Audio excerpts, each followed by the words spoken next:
Dallas Cowboys Week 1 rumors, news, and instant reaction from the Week 1 loss against the Buccaneers is powered by Magic Spoon. Get $5 off your first order when you head over to magicspoon.com/Cowboys. That link will be in the comment section and in the description. The Tampa Bay Buccaneers, by the hair on their chinny chins, took down the Dallas Cowboys 31-29 in the NFL season opener. The Cowboys' passing attack was on fire. Dak Prescott throws for 400-plus yards. The arm and ankle look just fine from that perspective. But the Bucs, thanks in part to a critical non-OPI call as Tom Brady goes, Tom Brady in this one. They survived despite penalty yards and turnovers as the Super Bowl champs defeat the Dallas Cowboys 31-29 in this one. So grade the Dallas Cowboys Week 1 performance, A, B, C, D, or F. Overall, I'm pretty pleased with how the Cowboys fared in this one. Still some growth to be had, make no mistake about it, but I thought the Cowboys showed a lot of what we wanted to see in this. So get your votes in, A, B, C, D, or F.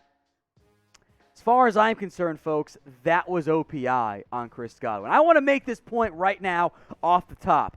I thought the refs kind of screwed the Cowboys. Back-to-back Week 1 performances in which Dak Prescott makes a big play down the stretch, and the refs don't hold up their end. If that was OPI on Michael Gallup in Week 1 last year, how is that not OPI on Chris Godwin in this one? What I'm saying is, type F in the comment section to F the refs, if you will. It's not right, man. The Cowboys got screwed on that one. That should have been OPI, and I am not pleased by the end result. That should have been a flag on Chris Godwin. Plenty of blame to go around for the loss overall, but still, I blame the refs on that one.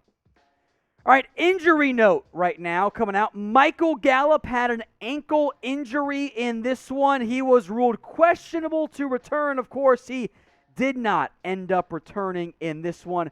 We don't know the severity of the injury right now. Maybe we'll get that at some point on Friday, depending on when exactly you're watching. Of course, Cooper and Lamb, more on those two guys later on, were so impressive in the end result there. No real update on the Michael Gallup injury. That he was declared questionable, not out, makes me think it's probably just a sprain, but we'll see moving forward. One of the biggest positive takeaways out of this one, folks, Dak is back, baby. Coming off the ankle injury, coming off the shoulder injury as well, no issues. 42 of 58 for 403. Dak Prescott has thrown for 400 yards in each of his last 4 full starts for the Dallas Cowboys. Now, Dallas only won one of them, but still, you could make an argument they should have won more if the defense just could have gotten the one stop that they needed. Folks, my biggest takeaway from this game, there are not many quarterbacks, and the list starts and ends with Patrick Mahomes, that I would rather have for the next 5 or 10 years than Dak Prescott. So with that in mind, get your votes in for me. What is your confidence level right now in Dak Prescott? Use a scale of 1 to 10. 1 being you've got no confidence, which is weird. I'm at like a 10, and I'm not much of an overreaction guy. So get your votes in. Scale it 1 to 10. This is the pinned comment. If you get the ad break here on YouTube, scroll on down and get your votes in.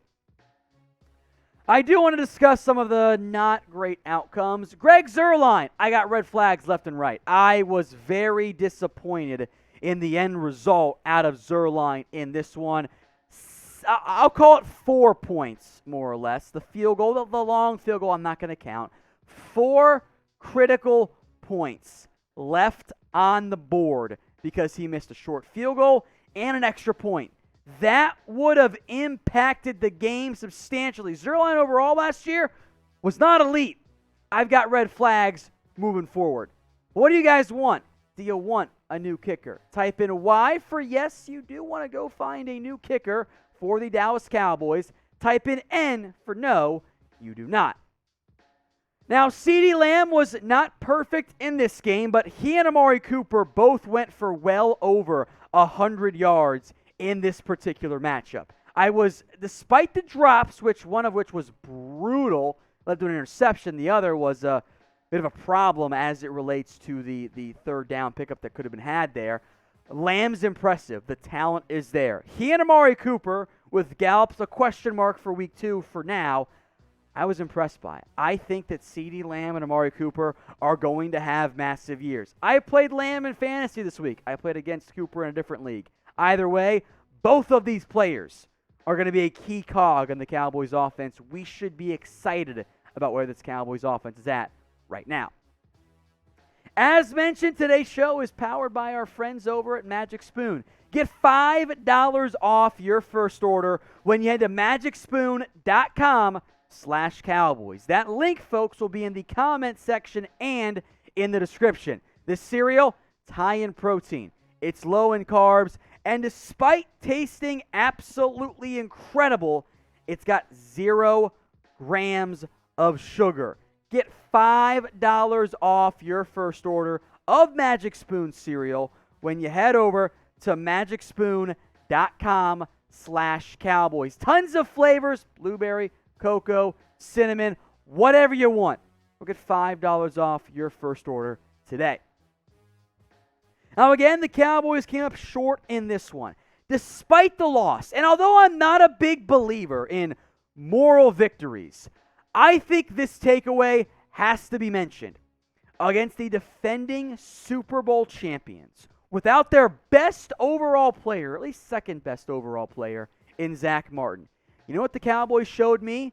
This team, they are contenders. The Dallas Cowboys are going to be a playoff threat this year.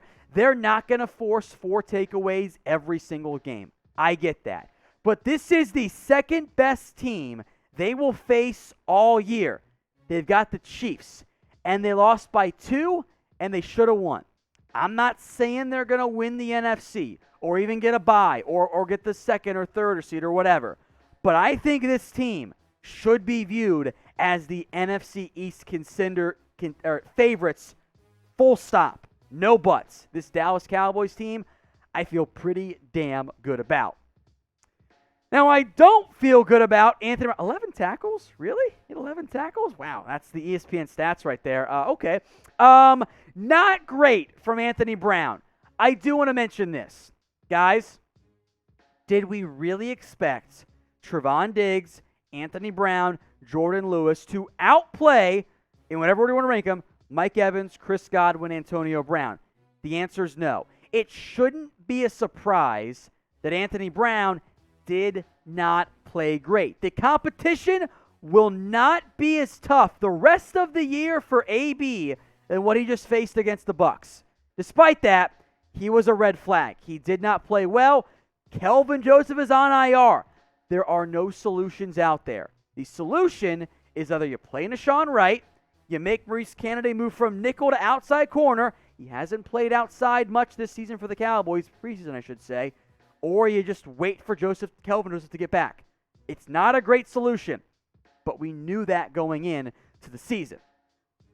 Now, I do want to rewatch all the key players to get a better feel for how they actually play, because live film is so tricky. Micah Parsons was up and down. 7 tackles, pretty solid right there.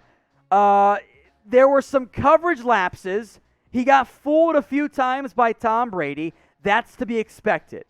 Micah Parsons, coming out of Penn State, I had instinct concerns. I had coverage concerns. I saw a few of those on film against the Bucs, or at least on the live watch, I should say. However, the speed difference between Parsons and even Neal and Smith and Van Der Esch is noticeable. Keep playing him. It's going to be up and down. He is, after all, a first-year player. Folks, we did it. We got to 100,000 subscribers. I did not think it was going to happen in week 1, but we blew right by it. So if you guys are not subscribed already, join the only Cowboys YouTube channel who's at that figure. That's right. It's just us. It's free, by the way. YouTube.com youtube.com/Cowboys TV. One last note on Ezekiel Elliott. Not great. 11 carries, 33 yards, not ideal. I will say this, I'm not panicking. You are playing against one of the best interior defensive line units in the NFL.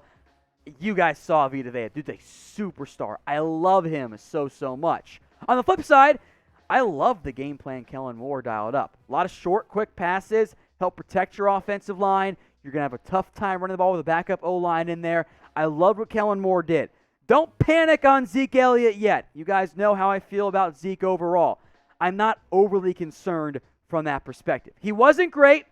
I'm not going to panic. I think Zeke will be much better as the year goes on for what I consider to be the NFC East favorites in the Dallas Cowboys.